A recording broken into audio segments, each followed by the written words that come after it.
Hi everyone, welcome to @अमन पोहानिया। स्वागत है आप सभी का इस प्यारे से यूट्यूब चैनल पर।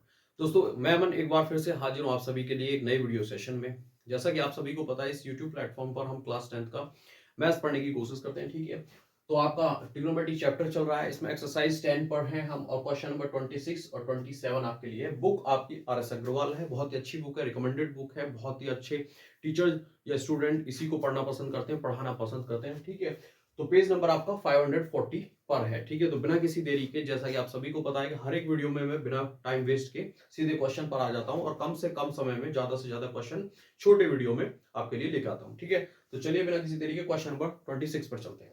क्वेश्चन में कह रहा है, in a triangle ABC, angle C जो है आपका 90 डिग्री है। ABC, angle ABC equal to theta है और बीसी 21 यूनिट्स है और एबी क्या 29 यूनिट्स है। So that cos square theta minus sine square theta equal to 41 upon 841 आपको प्रूफ करना है। ठीक है, तो सबसे पहले क्या करेंगे, we consider a triangle ABC. ठीक है, तो एक ट्राइंगल हम बना लेंगे इस तरीके से, जो भी हमें गिवन है वो वैल्यू हम इसमें रखेंगे एबीसी इस तरीके से। ठीक है, सॉरी, एंगल सी हमें यहां पर लेना, हाँ एबी, ये पॉइंट हमने थोड़े गलत ले लिए, इन्हें सही करने की कोशिश करेंगे। एंगल सी जो होगा आपका 90 डिग्री, तो सी आपका यहां हो जाएगा ए बी सी, यानी कि ए यहां होगा और बी सी, तो ये आपका थीटा है और बी ये होगा। ठीक है, तो बी सी आपका 21 यूनिट है और ए बी क्या है आपका 29 यूनिट है, यानी कि हाइपोटेनियस और बेस आपको गिवन है। और ए सी जो है आपका परपेंडिकुलर, ये आपको फाइंड करना है। उसके बाद लेफ्ट हैंड साइड में जो फंक्शन दिया हुआ है उसमें आपको वैल्यू रखनी है और लेके आना है 41 अपॉन 841। ठीक है, तो सो सिंपल, चलिए सॉल्व करते हैं बाय यूजिंग पाइथागोरस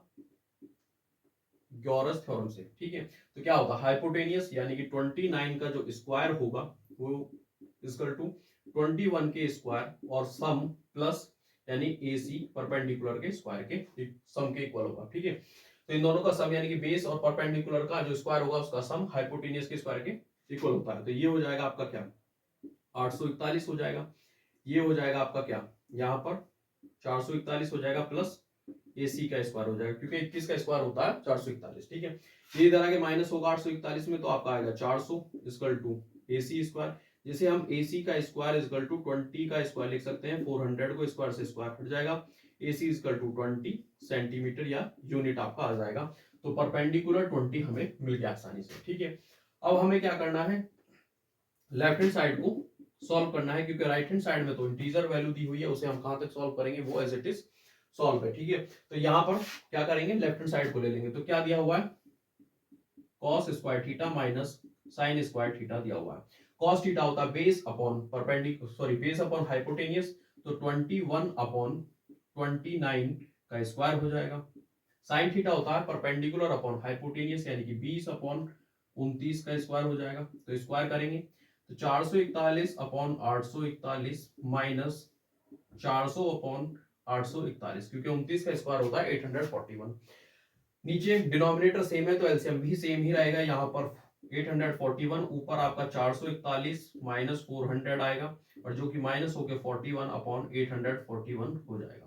तो आसानी से हमने ये क्वेश्चन लेके सॉल्व कर लिया है। लेफ्ट हैंड साइड में हमने वैल्यू रखी है, वो वैल्यू हमने कहां से फाइंड करी है, दो वैल्यू हमें दे रखी थी, बेस और हाइपोटेनियस परपेंडिकुलर हमने निकाल लिया बाय यूजिंग पाइथागोरस थ्योरम से। ठीक है, तो जब हमें तीनों मिल गए तो लेफ्ट हैंड साइड के फंक्शन में हमने वो वैल्यू रखी, उसको सॉल्व करा आगे। ठीक है, तो राइट हैंड साइड में जो 41 अपॉन 841 था वो हम लेके आए, तो इस तरीके से हमने शो कर लिया। ठीक है, तो प्रूफ हो गया है क्वेश्चन, क्वेश्चन नंबर 26। बहुत ही आसान भाषा में, आसान वे में मैंने आपको समझाने की कोशिश करी है। तो चलिए क्वेश्चन नंबर 27 की तरफ चलते हैं। 27 में क्या कह रहा है, in a triangle ABC angle B equal to 90 degree, A B आपका दे रखा है 12 सेंटीमीटर दे रखा है 12, and B C equal to 5 centimetre. Find cos A cosec A cos C cosec C. ये वही क्वेश्चन है जिसमें आपका एंगल चेंज हो जाता है। एंगल चेंज होने पर बेस और परपेंडिकुलर जो होते हैं इंटरचेंज हो जाते हैं, हाइपोटेनियस सेम रहता है। ठीक है, वो कॉन्सेप्ट हम यूज करेंगे। लास्ट वीडियो में भी इस तरीके का क्वेश्चन आपको देखने को लिए मिलेगा। ठीक है, तो चलिए हम क्या करते हैं, we consider a triangle ABC जो हमें गिवन है। ठीक है, तो हम इस तरीके से बना लेंगे, कहा है ट्राइंगल इसमें, तो बी आपका क्या हो जाएगा, ये आपका 90 डिग्री हो जाएगा और यहाँ पर ए हो जाएगा और ये सी, ए बी सी हो गया, ये आपका इस तरीके से एंगल है और ये आपका एंगल है यहाँ पर, ठीक है। एंगल ऐड नहीं करेंगे क्योंकि वो पॉइंट ही आपका एंगल दिया हुआ है, ठीक है। तो सबसे पहले हम क्या करेंगे, जो हमें वैल्यू दी है वो हम लिख लेंगे। ए बी आपका 12 सेंटीमीटर है, बी सी आपका 5 है यानी कि परपेंडिकुलर, और बेस आपको गिवन है, आपको हाइपोटेनियस निकालना है। उसके बाद जो क्वेश्चन में 4 ट्रिग्नोमेट्रिक रेशियोज हैं उनकी वैल्यू फाइंड करनी है, ठीक है। तो सबसे पहले हम क्या करेंगे, बाय यूजिंग पाइथागोरस थ्योरम, जिससे हम हाइपोटेनियस निकालेंगे।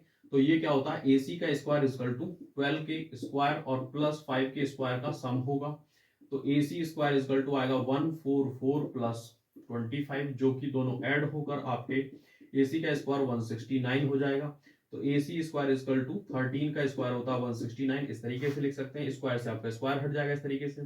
तो AC आपका 13 सेंटीमीटर हो जाएगा यहाँ पर, ठीक है। तो ये आपका 13 सेंटीमीटर हो जाएगा।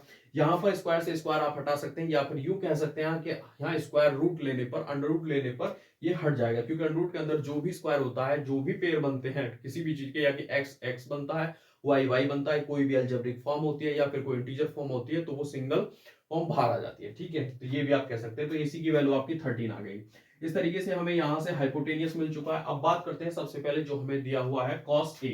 cos A की वैल्यू फाइंड करेंगे। तो cos A जो होता है, क्या होता है, ट्रिग्नोमेट्रिक रेशियोज जो राइट एंगल ट्रायंगल में हाइपोटेनियस बेस और ये परपेंडिकुलर होते हैं, इनके बेसिस पर। तो cos A होता है बेस अपॉन हाइपोटेनियस, यानी कि 12/13 इसका आंसर होगा फर्स्ट का। अगर हम सेकंड की बात करें cosec A, तो इसमें क्या होगा, cosec A जो होता है वो आपका हाइपोटेनियस अपॉन परपेंडिकुलर होता है, यानी कि 13/5 होता है इस तरीके से, ठीक है। दूसरा थर्ड जो है आपका cos C है। C की बात करें, जिस तरीके से एंगल A की बात कर रहे हैं, तो उसके सामने वाली साइड परपेंडिकुलर होती है और जो ये नीचे होती है ये बेस होती है, हाइपोटेनियस आपका सेम रहता है। उसी तरीके से जब हम C की बात करेंगे तो परपेंडिकुलर ये होगा, बेस आपका ये होगा, हाइपोटेनियस ये होगा।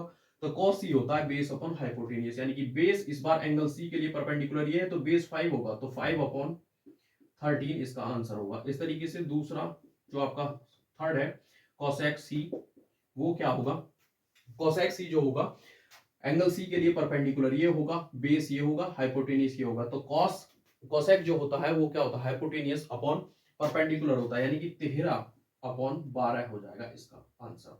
तो इस तरीके से ये क्वेश्चन नंबर 27 में 4 ट्रिग्नोमेट्रिक रेशियोज थे, जिसमें दो जो थे एंगल सेम थे, एंगल A पर पूछे हुए थे, और 2 आपके एंगल चेंज करके पूछे हुए थे, ठीक है। तो चलिए दोस्तों, वीडियो आपको पसंद आया तो लाइक करें, शेयर करें, कमेंट करें और चैनल को जरूर सब्सक्राइब करें। Thank you for watching.